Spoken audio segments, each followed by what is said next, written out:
как се държи? Тая част надолу. И ходи така. Използва отсечени движения. Примерно.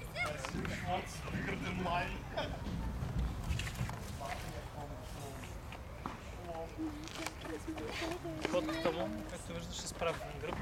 Гладка походка. Това са основни неща за самурая, примерно. Това са неща, които е хубаво да ги, как да кажа, да свикнеш с тях. Да. Защото ти, примерно, как си ходиш, това може да си е твоята походка. Може супер.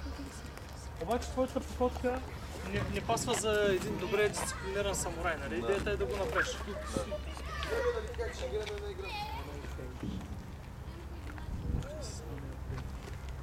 Е, сега примерно ще вземе...